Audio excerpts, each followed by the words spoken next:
तो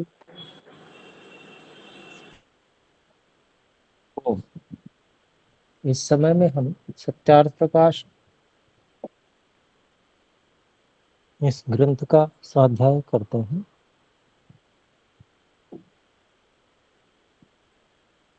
सत्यार्थ प्रकाश के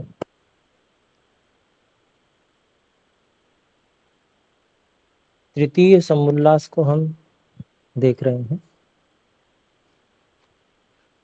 और तृतीय समुल्लास में कुछ वैशेषिक दर्शन के सूत्रों को हम देख रहे थे। उसमें कर्मों के जो सूत्र हैं तो ऐसे कर्म का जो सूत्र है उसमें हम देख रहे थे। तो द्रव्य गुण कर्मणाम द्रव्यम कारणम सामान्यम, ये सूत्र से हम आज आगे बढ़ेंगे।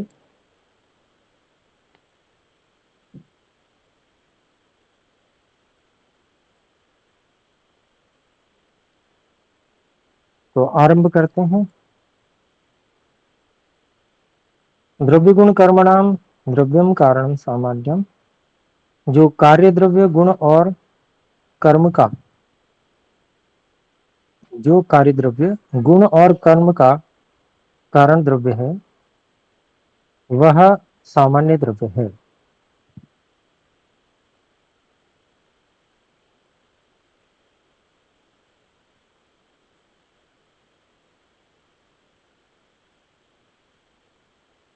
तो कारण द्रव्य, कार्य द्रव्य और गुण और कर्म इनका आधार है, यहां पर ये कहना चाहते हैं।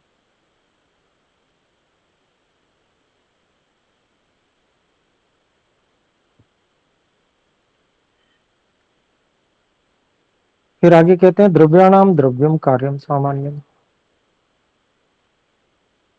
जो कार्य द्रव्य है उनका जो कारण द्रव्य है वो सामान्य रूप से वो कारण द्रव्य उनका कारण सामान्य है। तो इसको देखते हैं, इसमें लिखा है जो द्रव्यों का कार्य द्रव्य है वह कार्यपन से सब कार्यों में सामान्य है।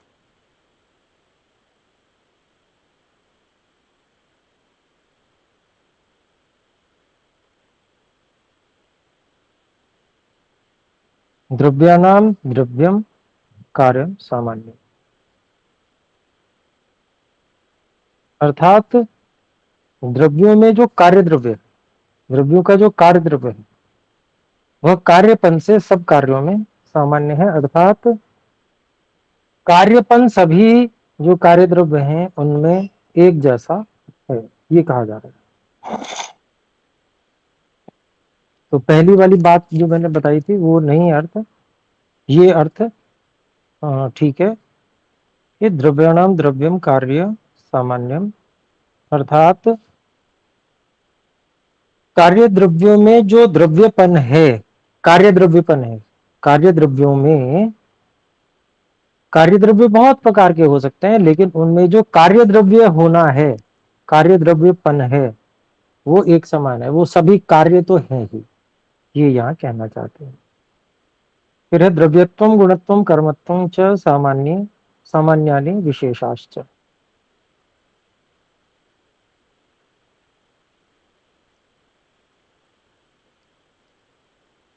अर्थ देखते हैं, द्रव्यों में द्रव्यपन, गुणों में गुणपन, कर्मों में कर्मपन, ये सब सामान्य और विशेष कहते हैं। अर्थात द्रव्यों में, सभी द्रव्यों में द्रव्यपन है ही, सभी गुणों में गुणपन है ही, सभी कर्मों में कर्मपन है ही। तो वो आपस में, मतलब द्रव्यों में द्रव्यपन सभी द्रव्यों में सामान्य है, ऐसे ही गुणों में गुणपन सभी द्रव्यों में सामान्य है, ऐसे कर्मों में कर्मपन सभी द्रव्यों में सामान्य है। लेकिन द्रव्यों में जो द्रव्यपन है वो गुणपन से विशेष है, ऐसे गुणों में जो गुणपन है वो कर्मपन से भी विशेष है, ऐसी कर्मों में जो कर्मपन है वो भी द्रव्यपन आदि से, मतलब द्रव्यपन और गुणपन दोनों से विशेष है। तो आगे कहते हैं क्योंकि द्रव्यों में द्रव्यत्व सामान्य और गुणत्व कर्मत्व ये द्रव्यत्व से विशेष है, इसी प्रकार सर्वत्र जानना चाहिए।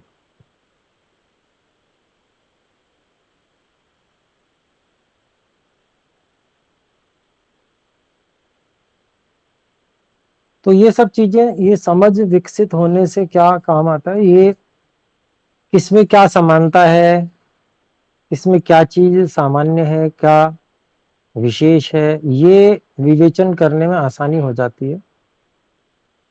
और ये विवेचन करने से पदार्थों के जो गुण हैं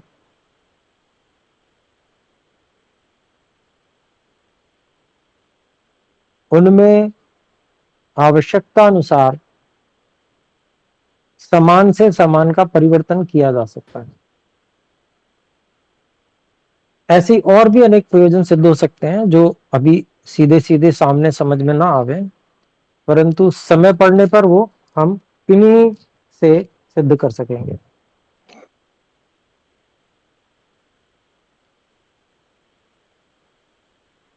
फिर यहां पर कहा सामान्यम विशेषं च बुद्ध्यपेक्षम, नहीं, सामान्यम विशेषम इति बुद्ध्यपेक्षम, सामान्य और विशेष बुद्धि की अपेक्षा से सिद्ध होते हैं।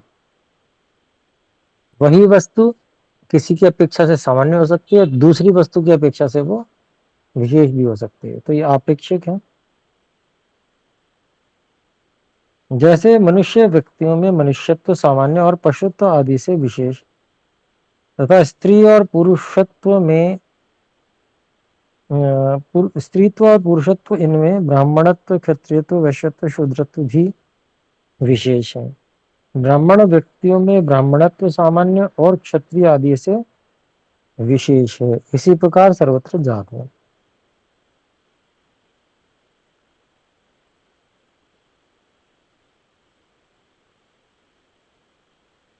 तो बुद्धि की अपेक्षा से सामान्य विशेष होते हैं, ज्ञान की अपेक्षा से।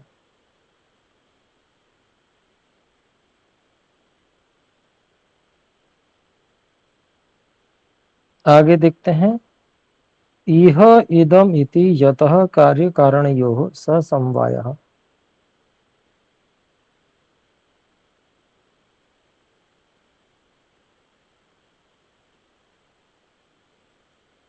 तो बता रहे हैं इसमें यह जैसे द्रव्य में क्रिया, गुणी में गुण, व्यक्ति में जाति, अवयवों में अवयवी, कार्यों में कारण अर्थात क्रिया क्रियावान,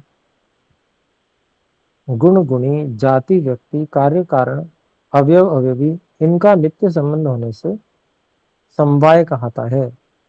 और दूसरा, और जो दूसरा द्रव्यों का परस्पर संबंध होता है वह संयोग अर्थात अनित्य संबंध है।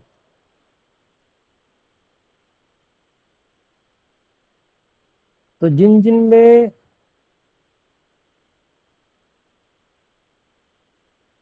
जैसे अवयव अवयवी है, ये भाव है, तो वहां पर जो है समवाय संबंध है, अवयव अवयवी में समवाय रूप से जुड़ा हुआ है। अगर अवयवी में से अवयव को हटा दिया जाए तो अवयवी बचेगा ही नहीं। लेकिन कोई कोई संयोग संबंध भी होता है, वहां पर संयोग अनित्य होता है, कहीं वो जुड़े हुए रहेंगे, कभी अलग भी हो सकते हैं, और अलग अलग होके भी दोनों का अस्तित्व अलग अलग रहेगा।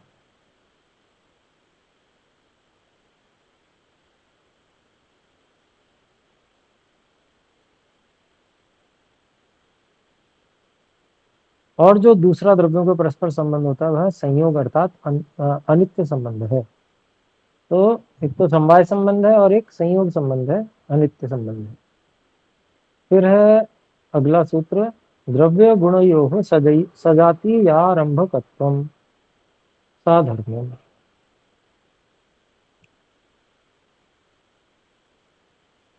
द्रव्य और गुण इन दोनों में सजातीय को पैदा करना, ये द्रव्य और गुण में ही साधर्म्य है।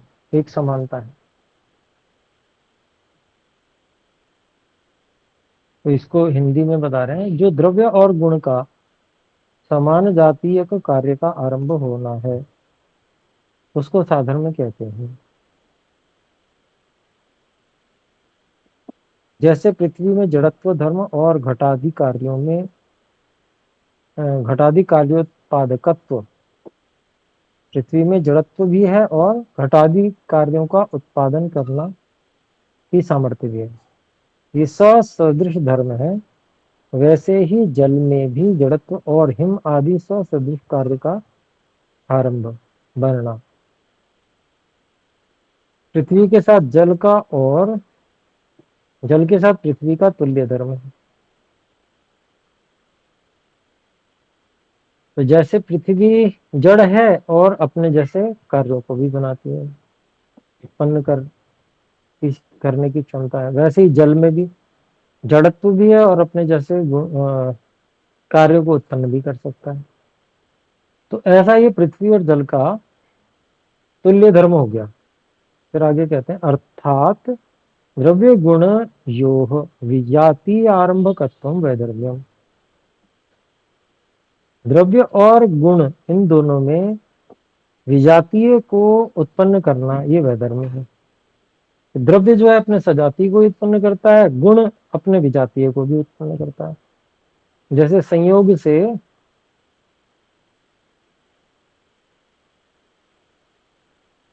वस्त्र उत्पन्न हो जाता है, तंतुओं के संयोग करने से वस्त्र उत्पन्न होता है, तो कारण बन रहा है गुण।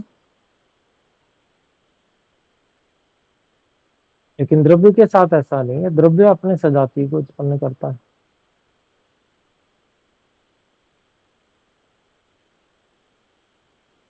इससे यह विदित हुआ कि जो द्रव्य के गुण का विरुद्ध धर्म और कार्य का आरंभ है,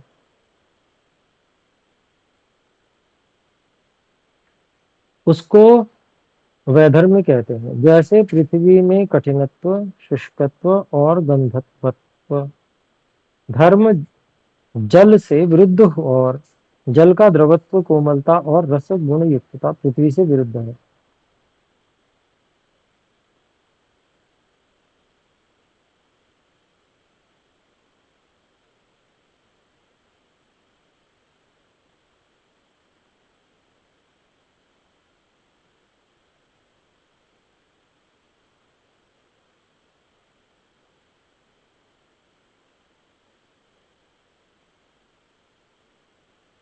तो यहां पर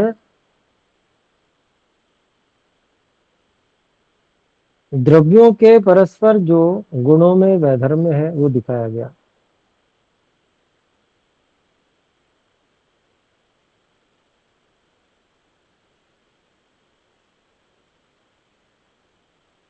फिर आगे बताते हैं, कारण भावात कार्य भाव, अर्थात कारण के होने से कार्य होता है, न तो कार्याभाव कारणाभाव। ऐसा नहीं होता कि कार्य का अभाव हो तो कारण का भी अभाव होगा, कार्य के अभाव से कारण का अभाव नहीं होता,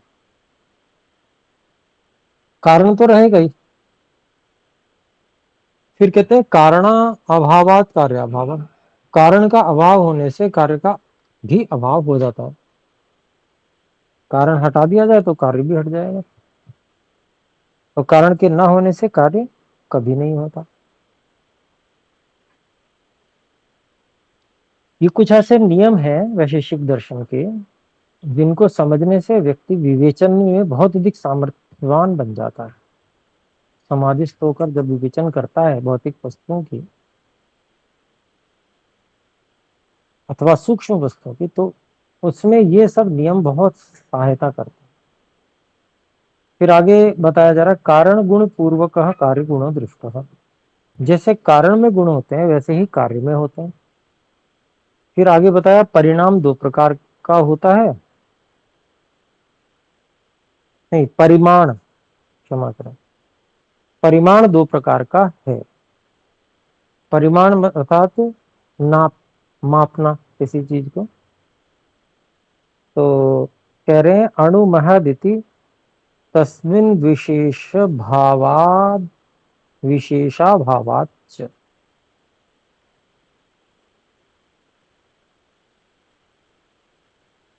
तो परिमाण को दो प्रकार का बताया है, सूक्ष्म अणु अर्थात सूक्ष्म, महत अर्थात बड़ा। जैसे त्रिसरेणु लिच्छा से छोटा और द्वैणुक से बड़ा है, तथा पहाड़ पृथ्वी से छोटे और वृक्षों से बड़े हैं।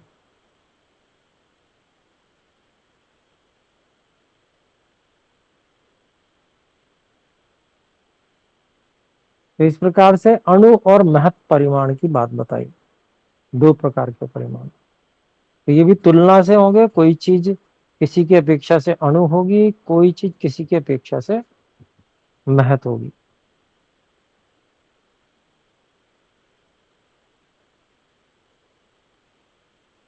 फिर बताते हैं सदिति यतो द्रव्य गुण कर्मसु सा सत्ता। जो द्रव्य गुण कर्मों में सत शब्द अन्वित रहता है,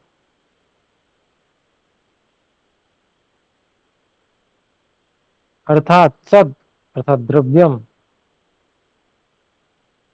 सन गुण और सत कर्म।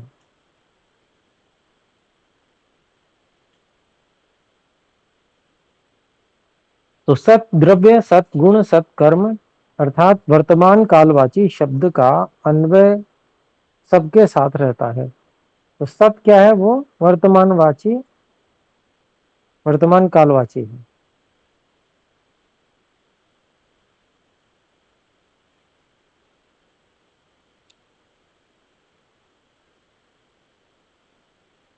फिर आगे कहते हैं भावोनु भावोनुवृत्तेरेव हेतुत्वात् सामान्यमेव। इसको थोड़े संधि विच्छेद करेंगे।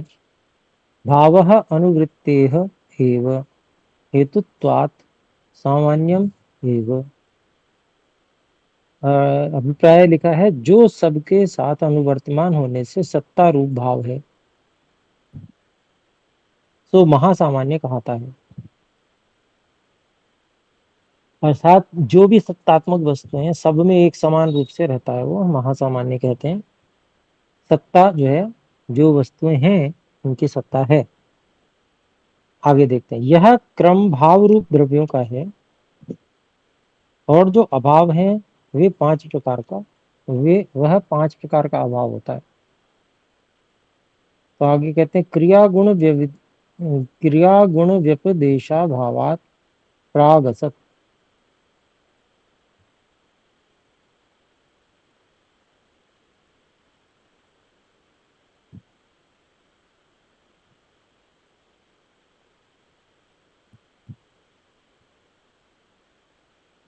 हम्म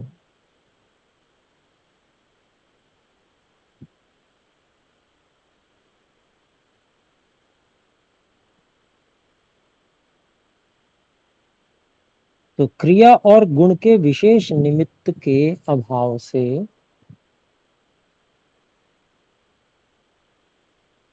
क्रिया और गुण के विशेष निमित्त के अभाव से प्राक पूर्व असत न था। जैसे घट वस्त्र आदि उत्पत्ति से पूर्व नहीं थे, इसका नाम प्रागभाव है।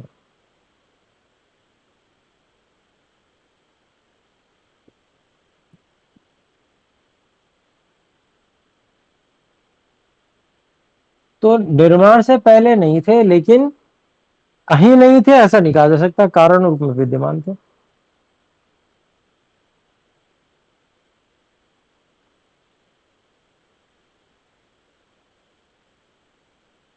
तो इसको प्राग भाव कहा कि पूर्व में ये स्वरूप नहीं था घड़े का और वस्त्र का, किसी और स्वरूप में थे, मिट्टी के रूप में, धागों के रूप में।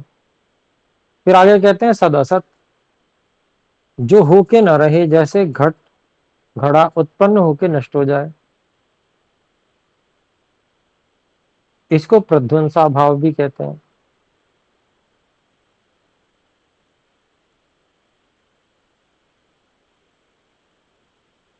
और तीसरा है सच्च असत, सच्चा सत, जो होवे और ना होवे, जैसे अघोर अश्वो अनश्वो गौ, गाय, जो घोड़ा है वो गाय नहीं है,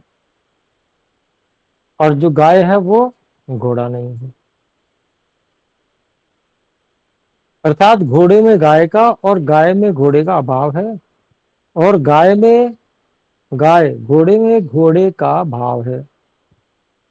यह अन्योन्या भाव कहलाता है। तो ये भी बिल्कुल समझ में आने योग्य है।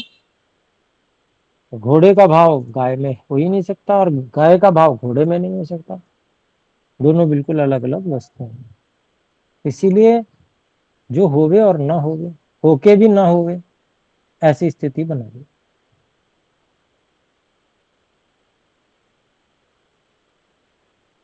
फिर अगला सूत्र है यच्चा न्यदसत तस, नहीं, यच्चा न्यदसत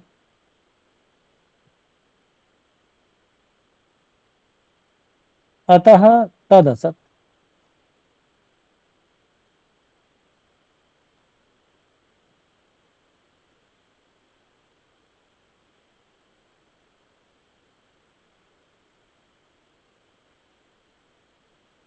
तो इसका अभिप्राय लिखते हैं, जो पूर्वोक्त तीनों अभावों से भिन्न है उसको अत्यंत अभाव कहते हैं। जैसे नर सिंह, अर्थात मनुष्य का सिंह, ख पुष्प, आकाश का फूल, और वंध्या पुत्र, वंध्या का कभी पुत्र नहीं हो सकता है।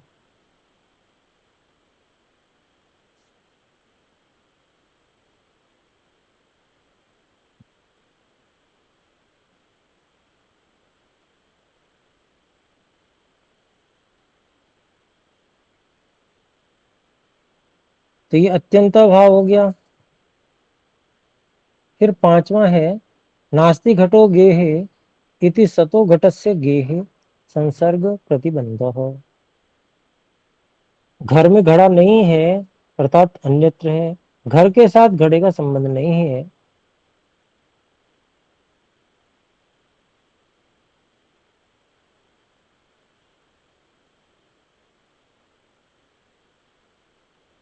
तो इसका नाम संसर्ग अभाव है। संबंध नहीं है, घड़ा भी कहीं है और घर भी कहीं है, परंतु उनमें कोई संपर्क नहीं है। ये पांच अभाव कहलाते हैं।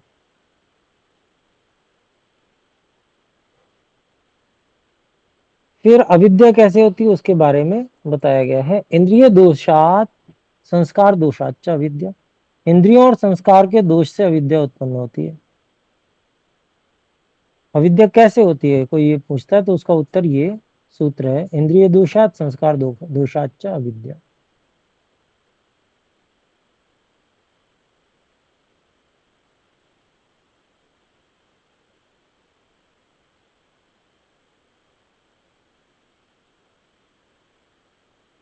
तो यहाँ पर जो है अविद्या का कारण अर्थात अविद्या कैसे उत्पन्न होती है उसको बताया गया है। अगर इंद्रियों में कोई गड़बड़ी है तो भी ठीक से नहीं देखा जा पाएगा, प्रमाण में ही गड़बड़ी है। और फिर अगर संस्कार दोष है, अर्थात व्यक्ति के मन में, अगर व्यक्ति के मन में किसी भूत आदि प्रेत आदि का भय रहता है,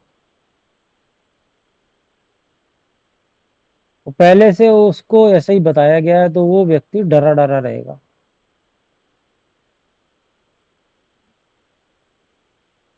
तो ये क्या है, संस्कार दोष है, कि उसको गलत संस्कार दे दिए गए। जो चीज होती ही नहीं है उस चीज के विषय में उसको बता दिया गया कि ऐसा होता है, उससे भयभीत किया गया उसे। इस कारण से ये संस्कार दोष से होने वाली अविद्या होती है। तदअथुष्टम ज्ञानम, उसको कहते हैं कि जो दुष्ट अर्थात विपरीत ज्ञान है उसको अविद्या कहते हैं। अविद्या क्या है,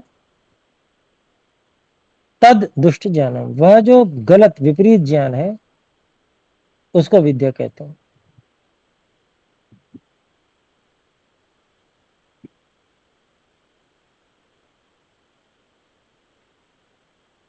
फिर है अदुष्टम विद्या।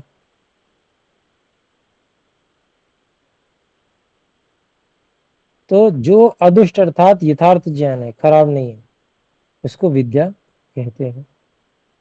पृथिव्यादि पृथिव्यादि रूप नहीं, पृथिव्यादि रूप रस गंध स्पर्शा द्रव्यानि इति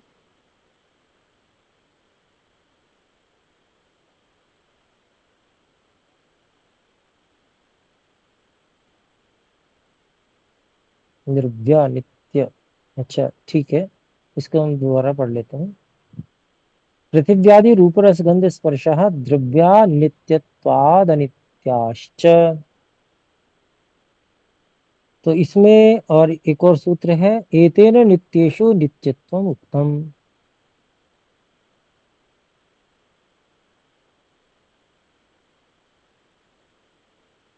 तो जो कार्य रूप जो द्रव्य पृथ्वी आदि पदार्थ हैं, उनमें रूप रस गंध स्पर्श गुण है, ये सब द्रव्यों के अनित्य होने से अनित्य हैं। वो द्रव्य नष्ट होंगे तो उसके गुण भी समाप्त हो जाएंगे।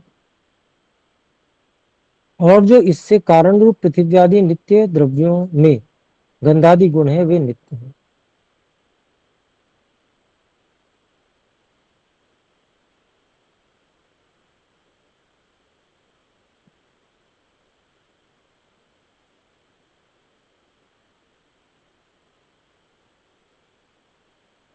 फिर अगला सूत्र बताते हैं, सदा कारण वन नित्यम। जो विद्यमान हो और जिसका कारण कोई भी न हो, वह नित्य है। अर्थात सत कारण वद नित्यम। जो कारण वाले कार्य रूप द्रव्य हैं, वे अनित्यत्व कहलाते हैं, अनित्य कहलाते हैं।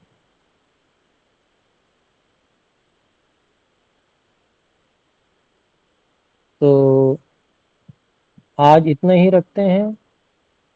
इसमें से कोई शंका हो तो पूछ सकते हैं। पीछे कोई भी सूत्र आदि जो स्पष्ट न हुआ हो तो उसमें शंका रख सकते हैं, हाथ उठा के सूचित करें।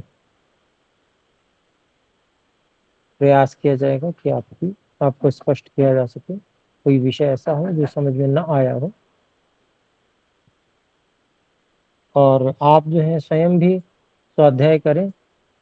फिर स्वाध्याय करने के बाद भी समझ में न आए तो अगली कक्षा में जो अवसर दिया जाएगा शंका का, तो उस समय आप पूछ भी सकेंगे दोबारा से।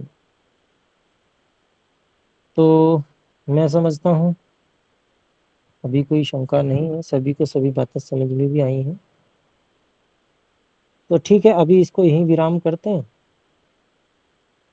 आइए, एक हाथ खड़ा हुआ सुनीता कुमारी जी, कृपया बोलो। हाँ, नमस्ते आचार्य जी। नमस्ते जी। एक शंका है मेरा। यहाँ गायत्री मंत्र पढ़ती हूँ, उसमें पढ़ते समय मुझे शंका है। मैं पढ़ के सुनाती हूँ, गलती पढ़ती हूँ वो सही। ओम भूर्भुवस्सुः तत्सवितुर्वरेण्यं भर्गो देवस्य धीमहि धियो यो न प्रचोदयात्। यहाँ प्रचोदयात् पढ़ेंगे या प्रचोदया पढ़ेंगे? जी तकार है अंत में। जी तकार है। प्रचोदयात, प्रचोदयात। जी तकार है अंत में। ठीक है। जी, और तो इसमें वरेण्यम, वरेण्यम न बोल के वरेण्यम, वहां पर नकार हलंत वाला है तो उसको कम समय देंगे। ठीक है जी। ये यूट्यूब पर मैं सुनती थी, मुझे समझ नहीं लगती थी इसको कैसे उच्चारण करूं। नहीं ठीक है, आपका उच्चारण लगभग ठीक है। तकार है अंत में, उसमें ध्यान दीजिए। जी ठीक है, धन्यवाद। धन्यवाद जी। ओम का उच्चारण करते हैं सभी मिलकर एक बार।